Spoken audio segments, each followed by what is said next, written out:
Okay, so I'm Jim. I'm the product manager for Finsemble. It's an integration platform.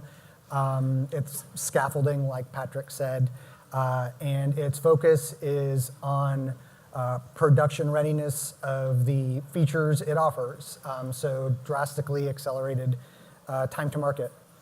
In particular, that includes visual integration. So we offer codeless visual integration. And when we just got started on that path, we knew only that this included, well, you know, snapping and docking, right? So anyone who comes from product kind of has that one developer that they trust a little bit more than the other developers. Everyone is bad at prediction. Developers are as bad as anyone. But there's the guy who you kind of have to go to when you actually need to know how tough something is going to be before you really get started. For me, it's Bradley Carter.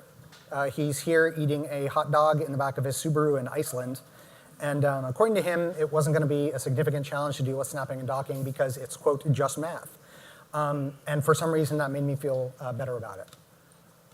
So snapping and docking, what is that, right? Pretty straightforward, right? So two windows, they're independent of one another. You move one toward the other, and they kind of snap together, right? And then you need a way to break them apart. And then you need a way to kind of move them around once they're joined together. And that's kind of where we got our start. And then we started thinking a little bit more complicated thoughts, like what happens when you resize the interior of one window that's snapped to another window? And should that be different if they're grouped? Or should we have some sort of shared interior resizing regardless? And how does that get signaled to the user? And we had similar thoughts around shared exterior resizing as well. And that colored sort of our next steps.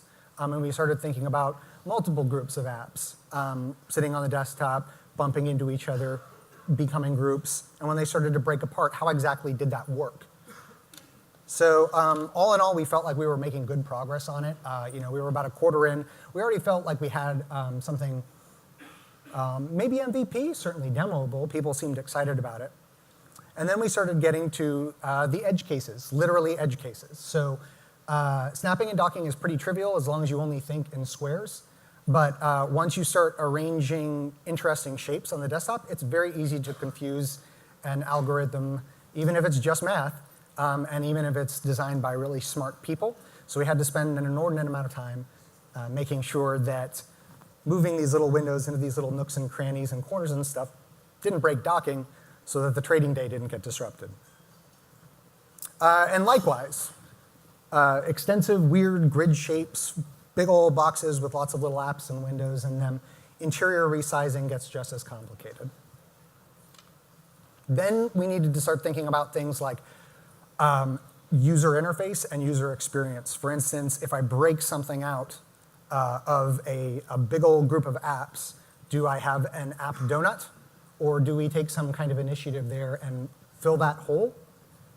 If I have a long line of apps and I snap one out of the middle, I've broken the contiguousness of that group.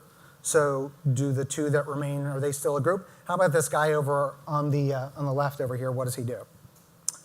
So we felt like at this point we were thinking really complicated and advanced thoughts, and we felt like we were further along than anything else out there, and we were. And according to Brad, we were like really, really close. And I kind of felt the same way too, to be honest. I liked what I saw. Then we got some demands for power user, power features. So people wanted to be able to auto-arrange everything automatically with a click of a button or a hotkey. And they needed that to work with snapping and docking and grouping as well. How does that work? Are those possible to reconcile? What if you have multiple groups and then you hit the auto-arrange button? Are we then responsible for making sure that two distinct groups share the same space, and then when you hit the un-auto-arrange button, they go back to where they were? But when they got auto-arranged, now they're all up against one another, and they're all kind of snapped together. My point is that it's hard. Likewise for minimize all and bring to front features, the sort of things that like call up a lot of context and information and banish it just as quickly, so people who need to move really quickly actually can move really quickly. I talked ahead of my slides. So we're talking about things like breaking stuff out once you've auto-arranged, mucking with a group while it's minimized, and giving certain windows preference over others. Like you may want your launcher to always be at the front, even when you hit the bring to front button for all of your business apps so that you can control them. So at this point, what had started as what we thought if not a simple or a trivial feature, one that was, by virtue of its math, fairly well defined, had slowly grown into something that we were having difficulty managing. And then we decided to throw native into the mix. That is, we delivered a piece of native code along with Finsemble that gives native windows the same level of codeless visual integration as all of our web windows.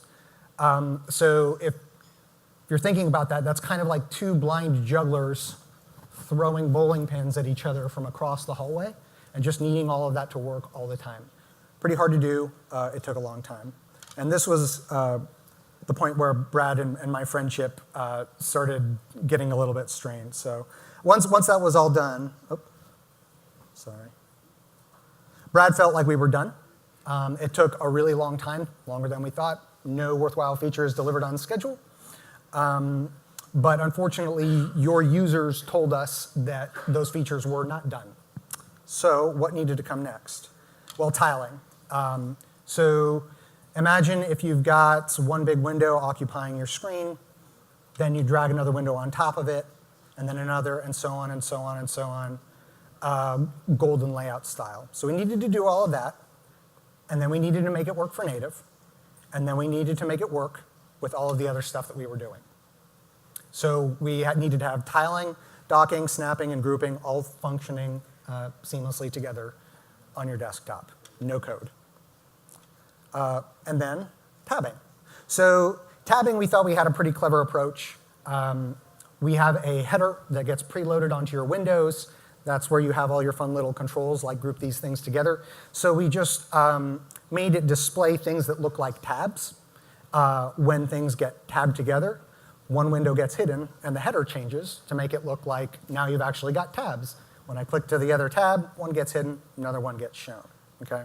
So that was easy. It was working just fine, except we realized we had absolutely no way to do it for native. We don't control these native windows, and we don't control their headers. There's no UI piece for me to kind of grab onto and make it work with tabbing.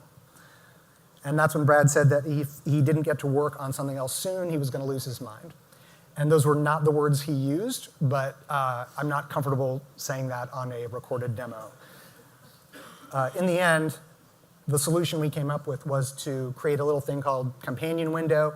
It chases native windows around, and what it does is it gives you access to things like tabbing. So in the event that it's a little HTML5 window, sits on top of native windows, if I want a tab, I just simply grab the native window by the companion window, drag it up, and as good as anyone can tell, it's a full participant in the UI.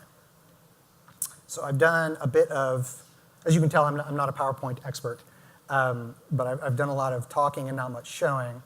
So let me show you 2 years of Brad Carter's life in about 2 minutes. This is just going to go through everything we discussed. So, rudimentary, but it works. Got a cool group mask, didn't really tell you about that. Now we're starting to think about multiple groups.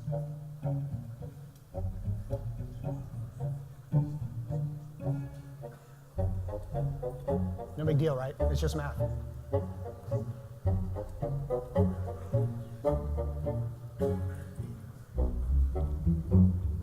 Thinking about the edge cases.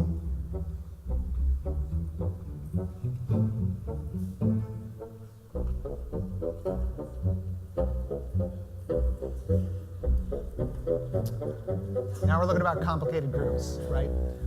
End up building automatic hole filling. For weird shapes, we don't do that. Now we've got auto arrange,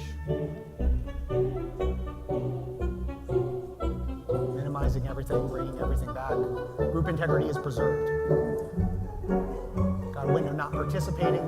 That bring to front propagates to the rest of the code. Now we're doing all that for native.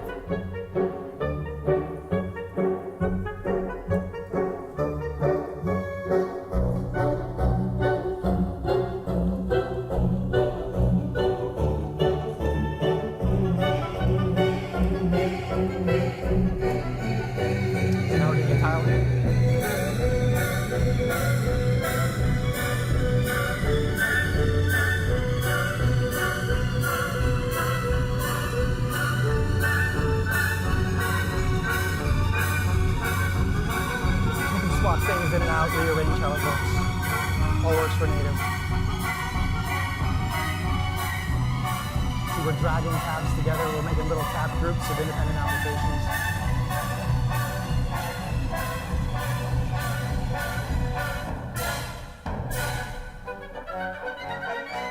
A little companion window on top of Notepad. So it's going to allow Notepad to go ahead and just slip right into that tab group just like it were any other application.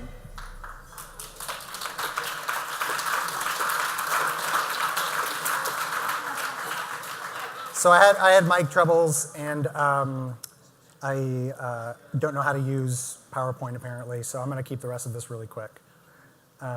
So my point is that really, really simple features are only simple because you probably haven't understood them yet, and you sort of have a dim apprehension of what's coming as I do, and you're like kind of excited about what's possible and not thinking about the problems you're likely to encounter. Okay, but once you reach the precipice of actually executing, you're going to realize that there's actually a lot more ahead of you than you thought there actually was.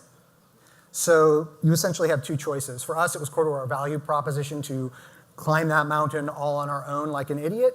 It was really challenging. Or if available, and it's not core to your value proposition, you can just take the escalator. This is not all we care about. We handle a bunch of other things, and we're similarly obsessive about them.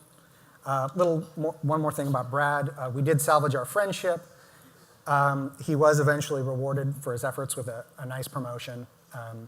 He's building a ton for Finsemble. He did buy a farm with chickens and goats. If you come to our table, I will show you a picture he took today of the goat that broke into the hen house that he built and has made it its bed. And he refuses to do any more math. That's it.